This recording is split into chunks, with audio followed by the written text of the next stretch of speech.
तो नमस्कार सभी दोस्तों को। आज करेंगे हम महत्वपूर्ण पुरस्कार, उनकी स्थापना और कौन सा पुरस्कार कौन से क्षेत्र में दिया जाता है। ये भी एक महत्वपूर्ण टॉपिक है मिसलेनियस का। यहाँ से भी आपसे 1 से 2 क्वेश्चन पूछे जाते हैं, कोई सा भी एग्जाम हो। तो चलिए स्टार्ट करते हैं। नोबेल पुरस्कार। तो नोबेल पुरस्कार शुरुआत होती है 1901 में, वो भी अल्फ्रेड नोबेल के नाम पर। नोबेल पुरस्कार शुरुआत होती है 1901 में अल्फ्रेड नोबेल के नाम पर, जिन्होंने डायनामाइट खोजी की थी। और नोबेल पुरस्कार दिया था 6 सूत्रों में। 2024 का जो मिल चुके थे, 2025 के मिल चुके थे ना, तो मिलेंगे 2024 को मिल चुका था। मैंने आपको उनकी करवाई थी क्लास, मेरी क्लास देख लेना 24-25 की। और एक नोबेल पुरस्कार 6 सूत्रों में दिया था, रसायन, भौतिक, चिकित्सा, अर्थशास्त्र और साहित्य और शांति में। लेकिन स्टार्टिंग में नोबेल पुरस्कार 5 क्षेत्रों में था, 5 में था स्टार्टिंग में। लेकिन फिर स्विस बैंक के कहने पर जो उन्होंने सिफारिश की थी, फिर अर्थशास्त्र में नोबेल पुरस्कार दिया जाने लगा। तो अब ये 6 क्षेत्रों में दिया जाता है वर्तमान में। पुलित्जर पुरस्कार की शुरुआत होती है 1917 और ये दिया जाता है पत्रकारिता क्षेत्र में। यानी कि पुलित्जर पुरस्कार शुरुआत 1917 पत्रकारिता क्षेत्र में जाता है।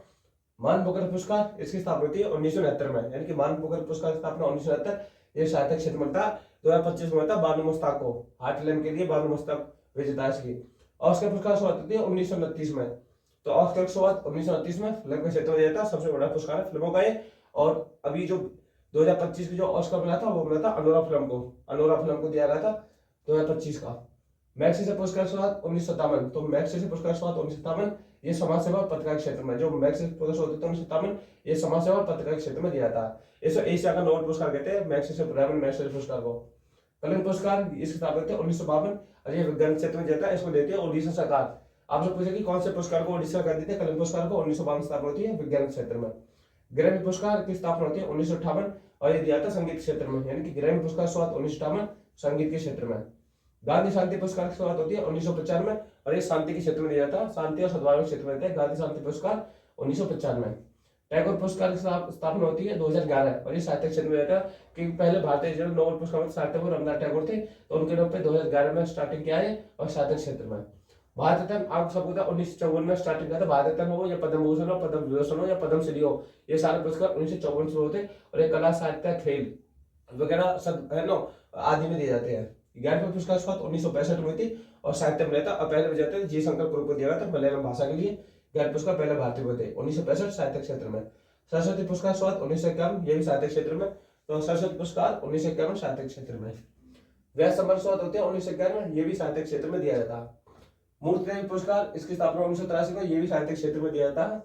दादा साहब फाल्के पुरस्कार फिल्मों का सर्वोच्च पुरस्कार है भारत में, इनकी स्थापना 1970 में, ये भी फिल्म के क्षेत्र में देता है। और ध्यानचंद पुरस्कार, इसकी स्थापना होती है 1992। यानी कि ध्यानचंद पुरस्कार की शुरुआत ये यानी कि मेजर ध्यानचंद खेल रत्न पुरस्कार है, जिसकी स्थापना होती है। पहले तो राजीव गांधी था, इसकी स्थापना होती है 1991 में। फिर इसको 2021 में नाम चेंज करके मेजर ध्यानचंद खेल रत्न पुरस्कार कर देते हैं। तो उसमें 2021 में चेंज किया था, पर मैंने यही नाम लिखा, इसी नाम से आता। ये खेलों के क्षेत्र में दिया था, सबसे बड़ा पुरस्कार है खेलों का। और अर्जुन पुरस्कार शुरुआत 1961, ये खेल के क्षेत्र में दिया था। हर 4 वर्ष के अंतराल में दिया जाता है कि 4 साल देखते हैं खिलाड़ी ने कैसा प्रदर्शन किया, उसके आधार पर दिया जाता है।